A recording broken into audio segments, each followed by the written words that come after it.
오늘 사사기 21장입니다. 사사기 마지막 장인데요. 우리가 그동안 계속 사사기를 읽으면서 참 너무 씁쓸하고 안타까운 그런 마음이 들었습니다. 왜 하나님이 택한 백성들이 이렇게 하나님을 왕으로 인정하지 않고 자기 소견에 옳은 대로 또 자기 생각대로 마음대로 처럼 판단하고 또 행동했을까 하는 것입니다. 지금 그들이 가나안 땅, 약속의 땅에 그들이 살면서 하나님이 주신 풍요를 누려야 하는 그러한 삶이잖아요. 그런데 늘 이방 민족들에게 괴롭힘을 당하고, 그리고 이제 마지막 부분에서는 동족끼리 전쟁을 하는 이런 참 안타까운 일이 벌어지게 되었습니다. 우리도 사사기 읽으면서 이런 안타까운 마음이 있는데 과연 하나님은 어땠을까요? 오늘 2절에 보면 당시 이스라엘의 상황을 이렇게 얘기합니다. 2절 보시면 백성이 베델에 이르러 거기서 저녁까지 하나님 앞에 앉아서 큰 소리로 울며 그랬습니다. 지금 온 이스라엘 백성들이 베델에 모였습니다. 이 베델은 성소가 있는 곳인데요. 당연히 중앙 성소는 실로에 있었습니다. 그래도 이 베델은 다 각 지역에 하나님께 이제 예배 드릴 수 있는 장소가 있는데, 이 베델은 옛날부터 이스라엘 백성들이 하나님을 만나고 또 하나님께 제사 드렸던 그런 장소죠. 근데 그곳에 모여가지고 지금 백성들이 대성통곡을 하고 있다는 겁니다. 하나님 아버지가 자녀들이 이렇게 대성통곡하는 모습을 볼 때 결코 마음이 안 좋죠. 뭐 예를 들어서 집에 아이가 밖에 있다가 저녁 때 집에 왔는데 자기 방에 들어가서 막 대성통곡을 하는 거예요. 그러면 부모가 마음이 편할 수가 없겠죠. 지금 하나님도 너무나 힘드셨을 겁니다. 근데 왜 그랬는가 봤더니 3절에 이런 말씀이 나와요. 이르되 이스라엘의 하나님 여호와여, 어찌하여 이스라엘에 이런 일이 생겨서 오늘 이스라엘 중에 한 지파가 없어지게 하시나이까 하더니, 바로 앞에 나왔던 기브아 사건 때문이잖아요. 온 이스라엘 백성들과 그 베냐민 지파가 전쟁을 했습니다. 결국 베냐민 지파가 지금 완전히 멸절해 버리는 이런 상황이 일어났어요. 전쟁은 끝났고 그 만행에 대한 심판은 했지만 돌이켜보니 자신들의 형제인 베냐민 지파가 완전히 없어지게 된 것입니다. 결국 아무런 소득도 없고 서로 죽이고 죽은 것뿐이죠. 문제의 발단은 어디서부터 있었습니까? 하늘 레위인의 가정의 타락이었어요. 그러나 이것은 당시 이스라엘의 가정이 무너지고 도덕과 윤리가 무너지고 또 종교와 영적인 타락이 얼마나 극심했는가를 보여주는 단면이었습니다. 우리가 사사기 읽으면서 꼭 기억해야 할 말씀이 있다고 그랬죠. 뭐였죠? 마지막 오늘 25절 한번 다시 보시면 마지막에 사사기는 이렇게 끝납니다. 그때 이스라엘의 왕이 없으므로 사람이 자기 소견에 옳은 대로 행하였더라. 지금 사사기가 이렇게 끝나고 있어요. 자기 소견에 옳은 대로 행했다. 자기 판단, 또 자기의 결정, 자기 생각대로 그렇게 했다라는 거예요. 겉으로 보기에는 아무 문제가 없어 보입니다. 그런데 시간이 지나니 나중에는 땅을 치며 후회하는 그런 일들이 일어난 거예요. 왜냐? 이런 믿음의 성도들은 언제나 하나님께 물어야 되죠. 그게 기도입니다. 그리고 또 하나님의 말씀의 기준대로 행해야 됩니다. 그리고 하나님의 행하신 그 역사에 대해서 찬송하는 것, 기도와 말씀과 찬양, 이것이 우리 성도의 삶이잖아요. 지금 이 사사시대의 이스라엘 백성들은 누구보다 하나님을 찬양하고 또 말씀 붙잡고 기도해야 하는데 그러지 못했던 모습들을 쭉 이야기하고 있어요. 때로는 하나님께 기도하고 때로는 또 하나님 앞에, 오늘도 보면 하나님 앞에 나와서 예배드리고, 4절 보세요. 4절에 뭐라고 했어요? 이튿날에 백성이 일찍 일어나 거기에 한 제단을 쌓고 번제와 화목제를 드렸더니 그랬어요. 지금 하나님 앞에 나와 제사를 지냅니다. 예배를 드려요. 안 하는 게 아니에요.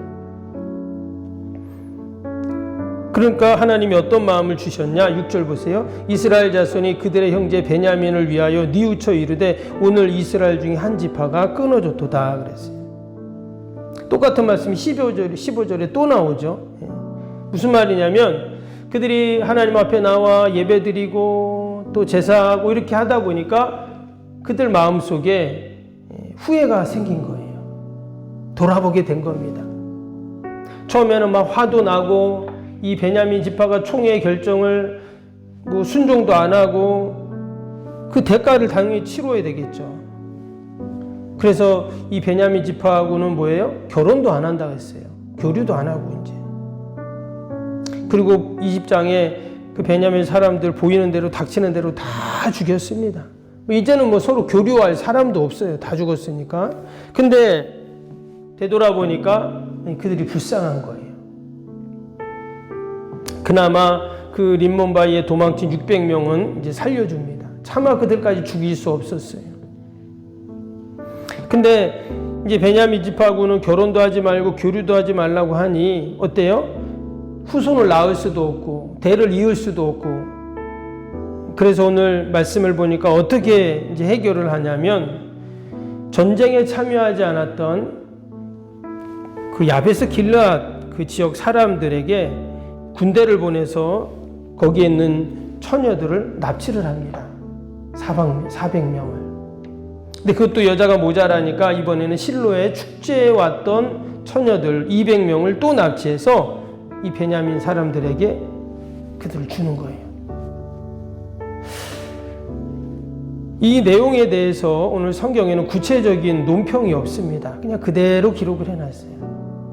근데 우리가 여러분 생각해 보면 지금 이전에 전쟁으로 인해서 무관 사람들이 많이 죽고 그리고 또 후회를 하면서 이 문제를 또 어떻게 해결했냐?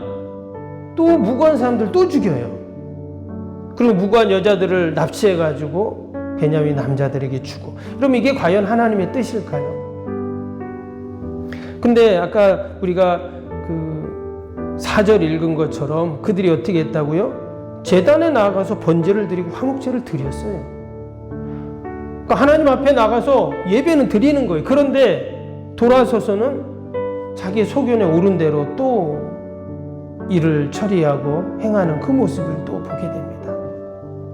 그들을 불쌍히 여기고 대를 잊지 못할 것들을 안타까워하면서 아니 문제를 해결하는데 또 다른 사람들을 죽여가지고 또 그 문제를 해결하는 이런 일들을 향하고 있다는 거예요. 왜 그럴까요? 하나님을 왕으로 인정하지 않고 그냥 자기 생각대로 소견대로 계속 문제를 풀어가고 있다라는 것이죠. 오늘 10절 보시면 10절에 이 말씀이 나오죠.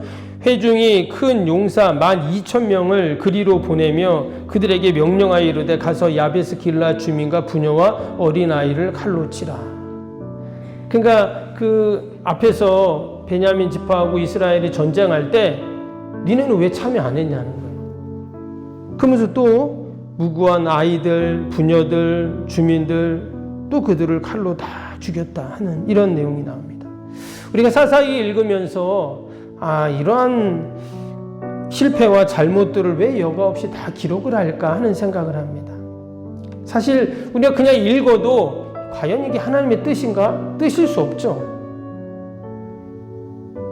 말 그대로 그 감정에 치우쳐서 또 순간적인 생각과 결정과 판단으로 행한 일이라고 볼 수밖에 없습니다. 근데 오늘 말씀을 보면 한 가지 특이한 것이 하나 있습니다. 우리가 그냥 말씀을 들었는데요. 특별히 5절 볼까요? 5절에 보면 이런 말씀이 나와요. 5절 보시면 이스라엘 자손이 이르되 이스라엘 온 지파 중에 총회와 함께 하여 여호와 앞에 올라오지 아니한 자가 누구냐 하니 이는 그들이 크게 맹세하기를 미스바에 와서 여호와 앞에 이르지 아니한 자는 반드시 죽일 것이라 하였습니다. 그래서 여기 보면 맹세라는 단어가 나왔는데요. 밑에 7절도 한번 보시면 남은 자들에게 우리가 어떻게 하면 아내를 얻게 하려 우리가 전에 여호와로 맹세하여 우리의 딸을 그들 아내에 주지 아니하였노다 말한 말씀이 나와요. 여기 또 맹세라는 단어가 나왔죠. 또 18절 보세요. 18절에도 보면 이스라엘 자손이 맹세하여 이르기를, 이게 보면 계속 맹세했다 이런 말이 나요. 하나님 앞에 하나님이 맹세하라고 말한 적이 없는데 이들은 계속 하나님 앞에 맹세를 하고 있어요. 근데 그 맹세가 내용을 보면 어떠냐, 뭔가 좀 치우친다 하는 것을 우리가 생각하게 돼요. 아, 전쟁하는데 안 왔어? 그래, 그럼 니네는 하나님의 심판을 받아야 돼. 이게 결정하는 것이 보면 결코 이게 하나님의 방법이 아니에요. 그래서 우리가 이 맹세, 하나님 앞에 서원하고 맹세하는 것도 어떻습니까? 늘 우리가 말씀의 기준을 둬야 되거든요. 근데 여기에 보면 그런 말씀의 기준이 없어요. 말 그대로 치우치고 그릇된 정의감, 감정으로 일처리하는 그런 모습을 보게 된다는 것입니다. 우리가 늘 여러분 하나님의 뜻을 말씀 위에 올려놓고 우리가 늘 기도하고 또 하나님의 뜻을 묻고 또 성령의 열매들을 맺고 있는가를 우리가 돌아보고 늘 하나님이 기뻐하시는 그런 우리 복된 믿음의 삶이 되어야 할 줄로 믿습니다. 사사기는 우리와 상관없는 이스라엘의 역사이고 그들의 실패이고 과거의 모습이지만, 그러나 우리가 이 사사기를 읽으면서 이 시대를 우리가 바라보고 또 우리 신앙과 믿음을 점검하는 그런 지혜가 있기를 축복합니다. 여러분, 사사기를 이제 넘어가야 돼요. 그렇죠? 사사시대에 계속 머물러 있으면 안 됩니다. 그들이 약속의 땅에 들어갔습니다. 그래서 하나님이 주신 그 풍요와 은혜를 누려야 되는데, 축복을 누려야 되는데 그냥 사사시대로 머물러 있어서는 안 되는 거예요. 이제 넘어가서 어때요? 이제 왕정시대로 가게 되잖아요. 그래서 하나님께서 다윗을 통해서 통일 이스라엘에 놀라운 축복을 주시는 것들을 우리가 이제 또 보게 될 텐데, 우리 삶에 혹시 사사시대가 있었다면 이제 우리가 그 사사시대를 지나서 하나님의 뜻을 묻고 늘 하나님의 영광을 돌리는 우리의 삶이 되어야 할 줄로 믿습니다. 오늘도 말씀 생각하면서 함께 수요일 기도하겠습니다. 수요일 기도입니다.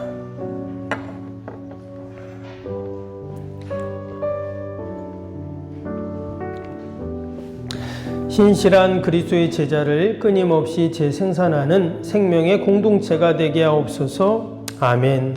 주님의 마음으로 성도들을 섬길 수 있는 평신도 지도자들이 세워지게 하옵소서. 아멘. 세워진 평신도 지도자들이 자신의 은사를 따라 교회를 섬기게 하옵소서. 아멘. 부흥의 새 시대를 준비하며 다음 세대를 책임지는 교회가 되게 하옵소서. 아멘. 복음의 능력으로 통일한국과 글로벌 시대를 감당할 다음 세대를 준비하게 하옵소서. 아멘. 다음 세대들이 성경적인 가치관으로 무장되어 열방을 품고 나아가게 하옵소서. 아멘. 우리 아이들이 지성과 감성과 영성을 겸비하여 새 시대 부흥의 주역이 되게 하옵소서. 아멘. 이웃들을 목자의 심정과 긍휼의 마음으로 품고 사랑으로 섬기게 하옵소서. 아멘. 교회가 지역사회 주민들의 소통의 장소로 아름답게 사용되게 하옵소서. 아멘. 늘 섬김의 자리에 있게 하시고 지역의 자랑이 되는 교회가 되게 하옵소서. 아멘. 족교회와 협력하여 함께 부흥하고 포항성시와의 쓰임받게 하옵소서. 아멘. 온 성도들에게 구령의 열정이 불타게 하시고 영혼 구원에 힘쓰게 하옵소서. 아멘. 주님의 지상명령을 수행하며 주님의 소원을 이루어드리는 교회가 되게 하옵소서. 아멘. 세계복음화를 위해 더 많은 선교사와 선교지를 품고 섬기게 하옵소서. 아멘. 새성정원축이 열방의 구원을 위해 거룩한 선교센터가 되게 하옵소서. 아멘. 예수님의 이름으로 기도합니다. 아멘. 사랑과 은혜가 충만하신 하나님 아버지, 우리가 사사기를 읽으면서 참 그 시대에 영적으로 얼마나 암울했는가를 보게 되었습니다. 그러나 하나님, 지금의 시대 또한 사사시대처럼 도덕적, 윤리적, 또 영적, 종교적인 타락이 극심한 이 시대 가운데 하나님, 우리를 다 사사로 세우셔서 우리의 가정과 또 우리가 속한 공동체를 구원하시고 하나님의 역사를 이루시는 줄로 믿습니다. 늘 기도하게 하시고 늘 영적으로 깨어있게 하여 주시고 말씀 앞에 나의 신앙과 믿음을 늘 돌아보는 그런 지혜가 있게 하여 주옵소서. 우리가 사사시대에 머물 수 없고 사사시대를 넘어서 하나님의 아버지 하나님이 왕 되시고 하나님이 이루시는 놀라운 구원의 역사를 늘 경험하는 저희들이 다 되게 하여 주옵소서. 하나님, 대통령 선거를 앞두고 각 당에서 아버지 후보들을 내놓고 또한 아버지 국민들에게 공약들을 이야기합니다. 온전히 나라와 국민들을 위한 후보가 세워지게 하시고 또 유권자들에게 지혜를 주셔서 아버지 지도자를 잘 뽑게 하시고 그래서 이 어렵고 힘든 때 다시금 하나님 우리 민족이 우뚝 설 수 있도록 축복하여 주옵소서. 우리 믿음의 성도들이 기도하게 하시고 하나님 앞에 다 맡기고 올려드려서 하나님의 도우심, 하나님의 은혜를 경험케 하여 주옵소서. 오늘도 우리 가정 일터 자녀들 또 우리 요양원 꼭 지켜주시고 어둠의 영들 틈타지 않게 하여 주옵소서. 병사인 환우들과 연로하신 어르신들 늘 강건케 하셔서 하나님의 은혜가 머물게 하여 주시옵소서. 새벽마다 올려드리는 우리 자녀들을 위한 기도가 하나도 땅에 떨어지지 않게 하시고 하나님께서 자녀들의 앞길을 환히 여시고 지키시고 보호하시고 형통케 하시는 복이 있게 하여 주옵소서. 오늘 하루도 오직 하나님 영광 돌리는 복된 하루가 되게 하여 주옵소서. 예수님의 이름으로 기도하옵나이다. 아멘. 하늘에 계신 우리 아버지, 아버지의 이름을 거룩하게 하시며 아버지의 나라가 오게 하시며 아버지의 뜻이 하늘에서와 같이 땅에서도 이루어지게 하소서. 오늘 우리에게 일용할 양식을 주시고 우리가 우리에게 잘못한 사람을 용서하여 준 것 같이 우리 죄를 용서하여 주시고 우리를 시험에 빠지지 않게 하시고 악에서 구하소서. 나라와 권능과 영광이 영원히 아버지의 것입니다. 아멘.